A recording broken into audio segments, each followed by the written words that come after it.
Bonjour à toutes et à tous, c'est Emmanuel Correa. Dans cette vidéo, je vais vous présenter les nouveautés qu'il y a dans la nouvelle version d'Illustrator, la version CC 2020.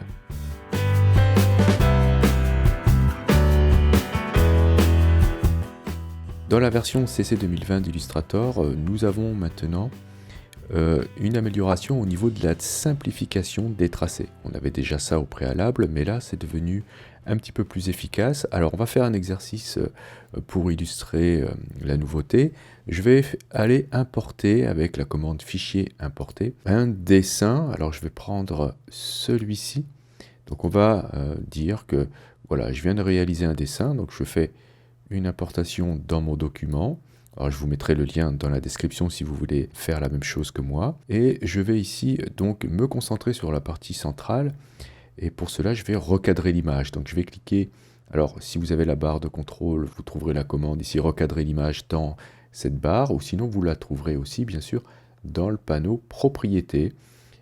À ce niveau-là, recadrer l'image. Valider ici l'alerte. Et vous avez des poignées ici que vous allez pouvoir manipuler pour recadrer cette image. On va se concentrer sur l'illustration.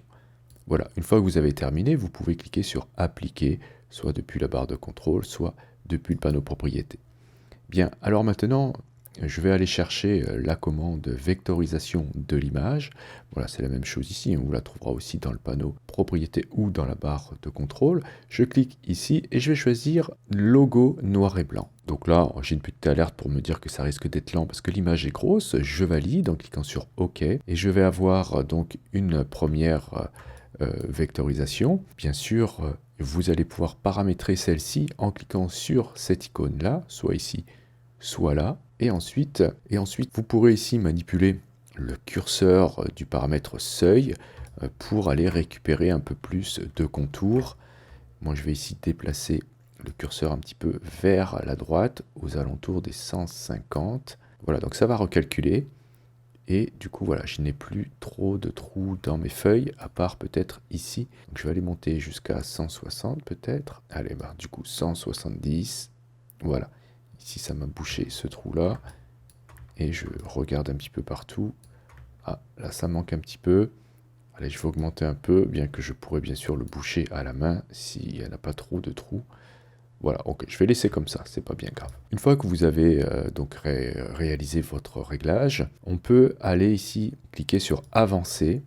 Là, vous avez d'autres réglages que pour cet exercice, je ne vais pas modifier. Donc le but ici, c'est pas de vous expliquer la commande de vectorisation de l'image.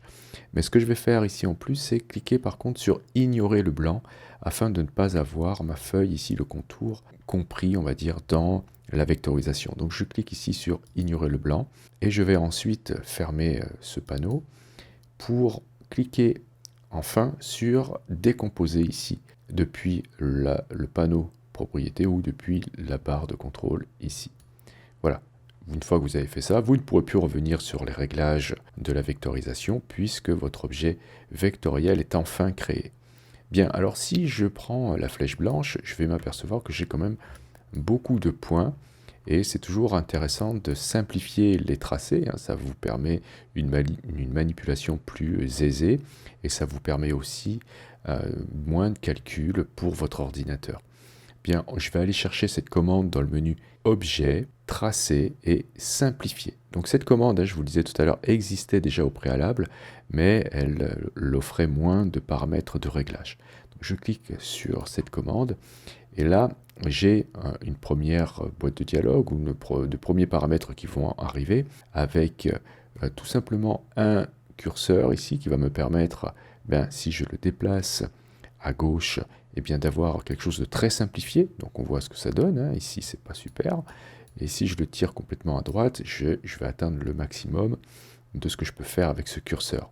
Si je clique ici sur cette icône, Illustrator va analyser l'image et va me proposer un paramètre automatique de simplification. Si vous trouvez que ce n'est pas tout à fait génial, vous pouvez cliquer sur les trois petits points pour avoir plus de paramètres. Là, on va retrouver donc ce qu'on a vu tout à l'heure, la possibilité de simplifier la courbe, et vous aurez en plus ici la possibilité de définir le seuil de l'angle des points d'angle. C'est-à-dire que si vous augmentez, eh bien, vous aurez plus respecté, on va dire, les angles d'origine, d'accord?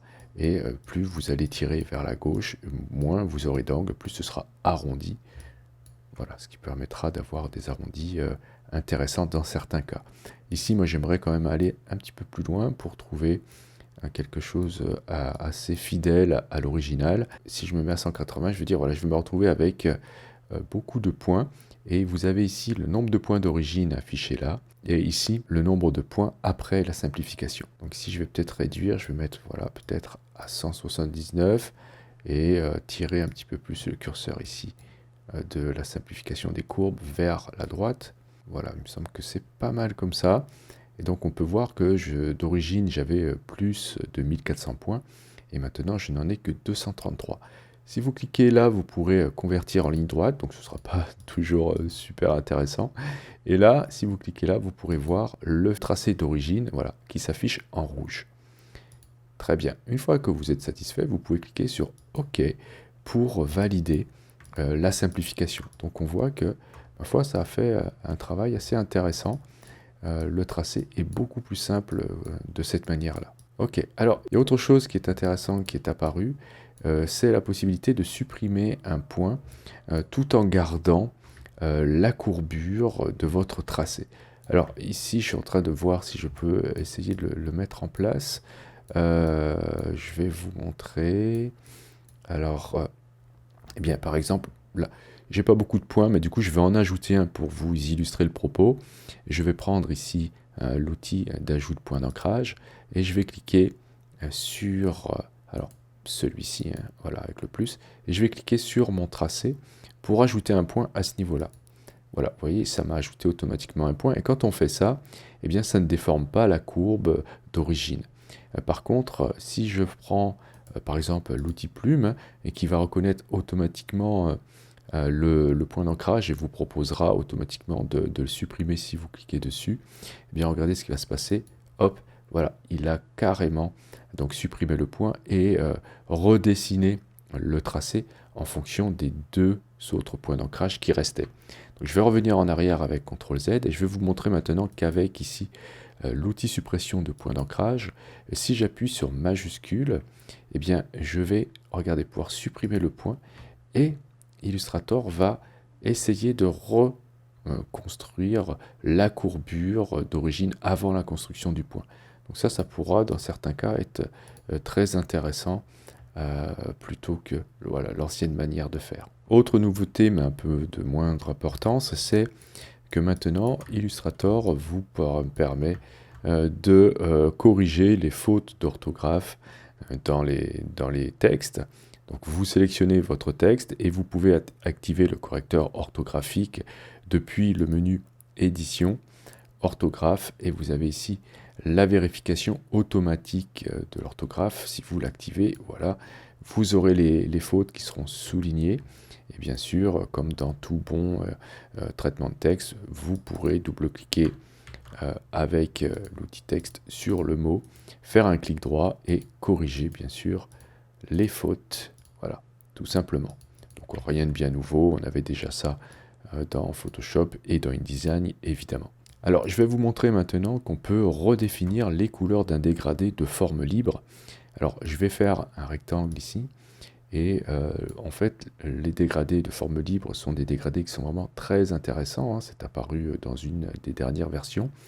Je vais aller chercher le panneau dégradé qui se trouve ici, hein, ou sinon vous allez le chercher dans le menu fenêtre dégradé de couleur, donc ici, ok. Et les dégradés de forme libre se trouvent ici. Ces dégradés-là ne peuvent être appliqués que sur un fond, ok. Et vous allez ensuite cliquer donc à ce niveau-là pour l'appliquer à votre objet qui est sélectionné. Comment fonctionne ce dégradé? Eh bien, tout simplement, vous cliquez sur un point, vous allez voir que vous allez pouvoir les déplacer, ces points, et vous pourrez même les agrandir légèrement, voilà, pour augmenter l'influence de la couleur. Évidemment, si vous voulez choisir une autre couleur, vous double-cliquez sur le point, Vous pourrez soit aller chercher des couleurs depuis votre nuancier si vous avez des couleurs, donc si vous avez le nuancier par défaut, bien, vous en aurez évidemment, ou alors vous cliquez sur la palette ici pour ouvrir le panneau couleurs, et là vous pourrez choisir des couleurs soit à partir du spectre de couleurs ici, soit en saisissant bien sûr une valeur ici en hexadécimal, ou en choisissant avec les curseurs RGB votre couleur. Vous pourrez bien sûr aussi aller chercher en cliquant dans le menu du panneau d'autres modes de couleurs possibles, par exemple du TSL si vous êtes plus à l'aise avec ce mode, et choisir ensuite la luminosité et la saturation de votre couleur. Donc ça, ce sera de la même manière, voilà, possible pour tous les points que vous aurez ajoutés avec le dégradé de forme libre. Donc je vais mettre voilà, quelques couleurs ici, pourquoi pas. Voilà, je vais aller assez vite et je vais ensuite vous montrer comment on peut redéfinir ces couleurs-là si on le souhaite rapidement, plutôt que de devoir cliquer à chaque fois sur chaque point. Vous avez vu, c'est pas très rapide de faire de cette manière-là. Alors, quand vous avez sélectionné votre objet qui a le dégradé de forme libre appliqué, vous pouvez soit depuis le panneau propriétés cliquer ici sur redéfinir les couleurs, ou alors vous aurez cette icône là dans la barre de contrôle, ou bien vous allez dans le menu édition, modifier les couleurs, et vous avez ici redéfinir les couleurs de l'illustration. Une fois que vous avez activé cette commande, vous allez pouvoir, vous voyez, vous allez retrouver vos points ici de couleurs appliquées, et là vous pourrez choisir d'aller soit appliquer une couleur exacte, et dans ce cas, si vous choisissez ça, vous pouvez double-cliquer et aller choisir une autre couleur. D'accord? Alors je voudrais bien vous montrer que ça a bien changé cette couleur-là, qui était verte auparavant. On a ici la couleur qui est l'ancienne couleur qui est affichée dans la pastille. Ou alors vous cliquez sur modifier, et là, si vous voulez, vous pouvez déplacer un par un la couleur de chaque pastille sur la roue chromatique ici. Ok? Ou alors si vous voulez rester avec la même position relative, on va dire, de vos couleurs de départ, vous pouvez cocher ici le lien afin que toutes ces couleurs-là soient liées entre elles. Et si vous déplacez donc la grosse pastille ici, vous allez pouvoir tourner l'ensemble des couleurs avec la position relative de départ. Ok. Vous pourrez aussi, si vous voulez, aller choisir là-dedans des règles de couleurs afin de définir quelque chose, voilà, lié à une règle chromatique. Vous n'avez pas de retour en arrière, je vous précise, dans redéfinir les couleurs de l'illustration. Si vous voulez revenir avec les paramètres d'origine, vous cliquez ici sur la pipette pour retrouver vos couleurs de départ. Vous avez aussi la possibilité d'aller choisir ici d'autres gammes de couleurs, enfin d'autres nuanciers qui existent et qui sont sauvegardés dans vos bibliothèques de nuanciers. Par exemple ici, artistique, pourquoi pas. Voilà, vous allez avoir maintenant un affichage comme ça des couleurs sur la roue chromatique, et vous pourrez aussi voilà, déplacer vos points de cette manière-là sur ce groupe de couleurs.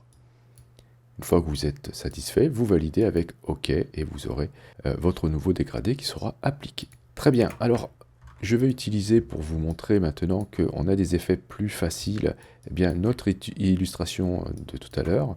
Je vais sélectionner mon objet, aller chercher ici un effet dans spécial, hop, là, ici, d'ombre portée, cocher aperçu, et je vais choisir un décalage de 1 mm avec ici une atténuation de 1 mm aussi, et je vais mettre l'opacité à 100%. En fait, c'est juste pour vous montrer que les effets maintenant sont devenus beaucoup plus rapides que précédemment. Par exemple, si je vous montre dans atténuation ici un effet de flou gaussien, je coche aperçu, et regardez comme voilà, l'effet s'applique quasiment instantanément, alors qu'avant c'était beaucoup plus lent voilà, que ça. La dernière chose intéressante, c'est que lorsque vous sauvegardez un gros fichier qui a beaucoup d'effets et qui a aussi beaucoup de tracés, ça peut prendre du temps. Donc je vais essayer d'enregistrer ce document. C'est pas sûr que lui il prenne du temps parce qu'il n'y a pas beaucoup de choses. Donc je vais enregistrer ce document, et le temps que ça s'enregistre, voilà, là ça s'enregistre tranquillou. Je peux continuer à travailler. Donc là, ça a été très vite, mais le principe, en fait, c'est que vous avez l'enregistrement et les exportations qui vont se faire en arrière-plan, un petit peu comme dans Photoshop, ce qui vous permettra, voilà, lorsque vous enregistrez des gros documents, de pouvoir continuer à travailler pendant l'enregistrement ou l'exportation.